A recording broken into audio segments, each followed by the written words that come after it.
Gracias por estar con nosotros en TV Perú. Bienvenidos y bienvenidas. Comenzamos programa. Evidentemente la noticia la sabemos todos, lo ocurrido con dos periodistas, un camarógrafo y un reportero que fueron retenidos por comuneros, por ronderos, ¿no es cierto?, en la zona de Cajamarca, en el norte del país. Esta noche hemos querido un poco aproximarnos al mundo de los ronderos y entender qué significa. ¿Qué objetivos cumplen? ¿Qué importancia tienen? ¿Qué tan legitimados están en su entorno social? ¿Qué garantías le ofrecen a la comunidad a la que pertenecen? Quien nos puede ayudar un poco a desentrañar todos estos temas es Renato Levalli, abogado del Programa de Acceso a Recursos Naturales de CEPES. Renato, ¿cómo estás? Muy buenas noches, bienvenido al programa, gracias por acompañarnos. Carlos, buenas noches, gusto saludarte, no puedo verte, pero es un gusto estar contigo. Renato, muchas gracias, es un gusto tenerte aquí. Todo el Perú se puede verte, así que gracias por estar un ratito aquí con nosotros. Yo te pediría si podemos marcar primero una diferencia entre lo que es una ronda campesina y un comité de autodefensa, Renato. Claro, las rondas campesinas tienen un origen en los años 70, en Cajamarca. Se forman para combatir inicialmente el abigeato y luego asumen otras funciones en los otros poblados de Cajamarca y se extienden por todo el país. Tienen un surgimiento espontáneo, digamos. Mientras que los comités de autodefensa iniciaron en los años 80, a comienzos de los 80, impulsados más bien por la Marina, como brazos armados, digamos, para la lucha contra la corrupción, y fueron reconocidos inicialmente en el año 91 en el gobierno de Fujimori. Son organizaciones que dependen jerárquicamente pues, de las Fuerzas Armadas, a diferencia de las rondas campesinas que son autónomas. Claro, ahora, cuando tú dices que nacen en los 70, ¿nacen espontáneamente como una forma de organización comunal frente al abigeato o hay un estímulo desde Sinamos o desde el Velascato para activarlas? No hay ningún tipo de estímulo en ese sentido. El Estado había mostrado su desidia con estas zonas de la Sierra Norte del país. Los pobladores se sentían desprotegidos por sus autoridades y empezaron a organizarse en rondas campesinas y a vigilar sus centros poblados para protegerse de los ladrones de ganado. Así empezó, y luego la ronda paulatinamente fue asumiendo una serie de funciones hasta convertirse en la propia organización comunal por excelencia. En la Sierra Norte del país no hay muchas comunidades campesinas porque el desarrollo histórico fue distinto en la Sierra Norte, a diferencia del sur. Y entonces en estos centros poblados, no comunidades, surgieron estas rondas que hoy son reconocidas como la forma de organización comunal en esa parte del país. Están conformadas básicamente por hombres, también las mujeres participan de ellas, el trabajo dentro de ellas es voluntario, es obligatorio. Hay rondas masculinas y rondas femeninas, pero antes de ello hay que mencionar que hay dos tipos de rondas principalmente. Las rondas autónomas que surgieron en la Sierra Norte y se extendieron luego a Lambayeque, a La Libertad y a otras zonas del país, y las rondas que son partes de comunidades campesinas, claro. Digamos que son el brazo de comunidad de las propias comunidades campesinas. Hay rondas comunales y rondas no comunales. Bueno, dentro de las rondas autónomas, que son las rondas de Cajamarca y de la zona norte del país, sí, hombres y mujeres forman parte de la ronda. Si tú preguntas a un rondero quién es rondero en su centro poblado, ellos te van a decir que los ronderos somos todos. Okay. Digamos, ser rondero ha pasado a ser hasta una manera de autoidentificación étnica, diría yo. ¿Es un valor ser rondero? ¿Te legitima ante tus pares ser rondero? Por supuesto. Ser rondero es muy importante para las personas en las zonas rurales, pero además es muy importante para el país. La función que cumplen las rondas campesinas, subvalorada, me parece, en los últimos comentarios que he escuchado en esta semana, es importantísima. ¿Cuánta gente o cuántos de los conflictos que se dan en las zonas rurales, en los otros poblados, en las comunidades, llegan al Poder Judicial, se judicializan?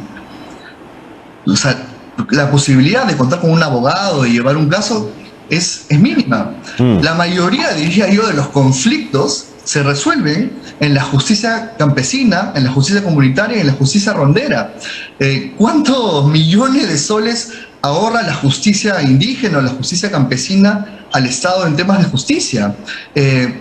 además considero que el resolver estos conflictos dentro de sus comunidades, sus territorios, es una válvula de escape para la conflictividad social también. Yo creo que la cosa sería terrible sin la existencia de las rondas y la justicia comunal. ¿La Constitución te parece que define bien lo que es la ronda campesina, acota claramente cuál es su rol? Bueno, la Constitución no puede contener el detalle completo de las figuras que contiene o de los derechos y las obligaciones y facultades que contiene. Lo que hace la Constitución es sostener en el artículo 149 que las autoridades de las comunidades campesinas, comunidades nativas con apoyo de las rondas campesinas, pueden administrar justicia y poseen facultades jurisdiccionales dentro de su territorio. Ahora, la Constitución del 93 otorga en su texto, digamos, en la literalidad del texto, la función de apoyo a las rondas. Sin embargo, por la naturaleza propia, autónoma de las rondas cajamarquinas, lambayecanas, el reconocimiento a las rondas campesinas como poseedores de facultades jurisdiccionales, como si fueran las propias comunidades campesinas o nativas, ya se dio a nivel jurisprudencial en el más alto nivel. La Corte Suprema aprobó un acuerdo plenario, un encuentro de los jueces del más alto nivel, en el que sostuvo que las rondas campesinas son la autoridad comunal por excelencia ahí donde no hayan comunidades campesinas y poseen facultades jurisdiccionales. Es decir, también lo han dicho diversas sentencias de la propia Suprema y del Tribunal Constitucional. De acuerdo. Ahora, esta semana leí algunos comentarios de gente muy indignada respecto a las rondas campesinas en el sentido de, bueno, ¿y quiénes son ellas, decían, para impedirme libre tránsito? ¿Y quiénes son ellas para administrar justicia? ¿Y quiénes son ellas para retener personas? Bueno, es que tienen esas facultades, Renato. Sí, son autoridades constitucionalmente reconocidas, diría yo. No es lo mismo que cualquier persona, cualquier civil detenga a que una ronda detenga, ¿no? Frente a lo ocurrido con estos periodistas, ¿qué te genera? ¿Qué sensación te genera lo ocurrido? En general yo creo que hay que rechazar toda forma de violencia, venga de donde venga, pero tu perspectiva, Renato, ¿cuál sería? Creo que es muy preocupante lo que ha ocurrido. Me parece que hay que investigar lo que ha sucedido, las autoridades ya tomaron cartas en el asunto.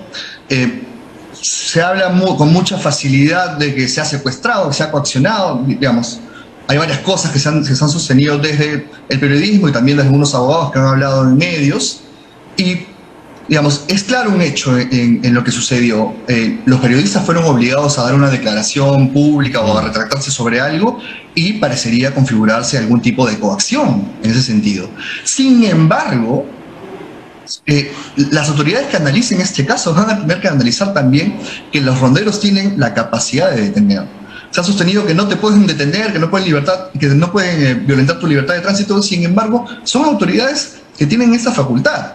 Entonces, quizás podría haber empezado este asunto con una retención no ilegal y podría haber pasado a mayores en las cosas que se van descubriendo que han sucedido. Hay que tener cuidado pues, con las declaraciones respecto a calificar como delitos ciertas cosas. Renato, ¿qué tienen las rondas campesinas a nivel de su tejido social y de su estructura para enfrentar las amenazas que pudieron derrotar a Sendero Luminoso en su territorio? No le permitieron el ingreso. Sí, hay que recordar que las rondas campesinas en el surgimiento espontáneo que tienen, lo hacen precisamente frente a la desidia, pero también la corrupción de lo que venía de afuera, de las autoridades estas que no eran parte de sus centros poblados y venían de afuera. Entonces, hay un sentido de pertenencia y de protección en el grupo y de rechazo a esas políticas, estas visiones del mundo que se querían imponer desde afuera. De acuerdo. Respecto a la norma que permitiría armar comités de autodefensa, y habiendo terminado un poco la mirada y el análisis de lo que son las rondas campesinas, que es otra cosa, claramente tú lo has establecido, ¿qué te parece esta posibilidad de armar comités de autodefensa? Bueno, creo que la ley es peligrosísima. Creo que tiene varios temas preocupantes, pero en general, y el punto neurálgico de mi preocupación está relacionado con la militarización de las zonas rurales. Los comités de autodefensa ya estaban reconocidos en un decreto legislativo del año 91 y ya tenían la posibilidad de adquirir armamento y municiones. Y lo podían hacer para combatir el terrorismo y el narcotráfico. Esta norma, esta ley, ha ampliado el ámbito de acción de los comités también al tema de seguridad ciudadana. Eso quiere decir que se está armando a civiles para combatir la seguridad, con lo que el Estado un poco se está lavando las manos de su función.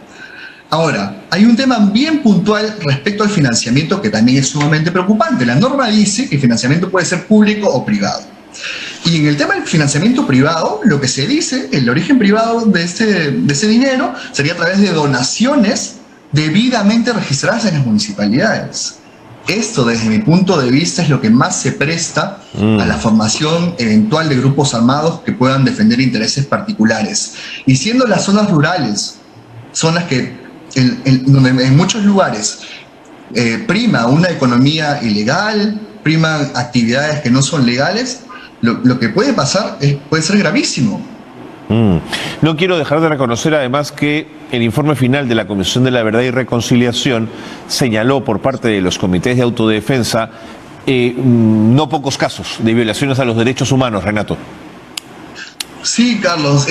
El informe final de la CBR es clarísimo respecto a que la opción debe ser por la desmilitarización de la comunidad, digamos, ¿no? No es posible que pongamos armas en las manos de la gente cuando no se puede, por ejemplo, lograr controlar la inseguridad en las ciudades y no se ha armado ningún servicio como el Serenazgo, que tiene 30 años en Lima o en Trujillo, ¿no es cierto? La Comisión de la Verdad sostiene que la figura de la Comisión de Autodefensa en un escenario de paz como el que tenemos es sumamente compleja y peligrosa. Es cierto que hoy existen comités de autodefensa.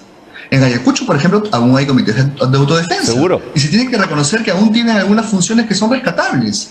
Pero no se puede traspolar lo que está sucediendo en Ayacucho a todo el país en una norma general que pretende armar a todo el Perú. Y me he quedado pensando en algo más respecto al informe de la Comisión de la Verdad presentado en Colombia hace una semana.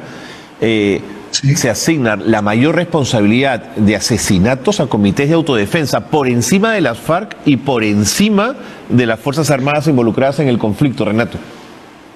Imagínate todo lo que podría suceder acá, ¿no? Ahora, ¿por qué crees que esta norma aparece de pronto? ¿A cuento de qué? ¿Por qué necesidad? Entiendo que no hay un impulso desde este Congreso. Entiendo que en el Congreso anterior un congresista proveniente de Ayacucho recoge alguna demanda de un grupo de comités de autodefensa, una demanda legítima por poseer una mejor norma que norme su accionar, pero luego creo que esto es apropiado y enriquecido por otro tipo de intereses. Ahora, la obligación del Estado de proteger a la población cuando pone armas en manos de los comités de autodefensa es una suerte de claudicación, de sumisión constitucional, Renato. De alguna manera lo es.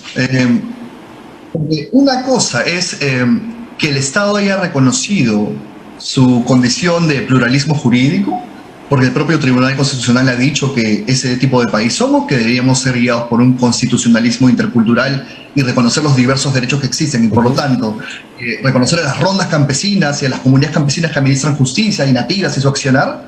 Y otra, mediante una ley además que no tiene presupuesto, como la propia ley lo dice, ¿no?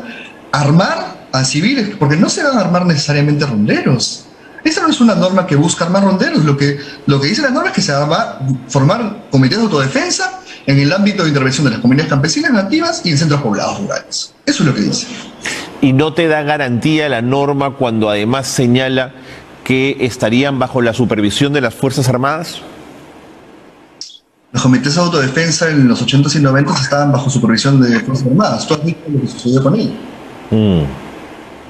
Bueno, la otra opción es que esto, digamos, el propio ministro de Defensa, junto con ha tenido que además recurrir a la Defensoría del Pueblo buscando apoyos, van a intentar parar esto, pero yo no sé si lo consigan, Renato. Creo que el ánimo es otro. Mira, el año pasado, cuando se aprobó la autógrafa de la ley en la Comisión de Pueblos Indígenas en el Congreso, en el gobierno de Sagasti, las organizaciones nacionales que representan a las comunidades campesinas, a las rondas y a los pueblos indígenas, uniformemente se pronunciaron en contra de la ley o del proyecto de ley, ¿no?, del autógrafo en ese momento. En esta oportunidad, cuando la norma ya es una realidad, es parte del ordenamiento jurídico, no parece haber la misma fuerza de rechazo. Y creo que eso es lo que debería suceder. Desde la sociedad civil, sobre todo indígena, campesina y no indígena, deberíamos dar una respuesta fuerte que busque la derogación de la norma. De acuerdo. Renato, muchísimas gracias. Solamente quería comentarte que he leído un comunicado de las rondas campesinas de Cajamarca que este domingo van a expresar en una movilización amplia su rechazo a lo ocurrido, sobre todo las manifestaciones y los señalamientos que se les han hecho a las rondas que ellas consideran como injustas, ¿no?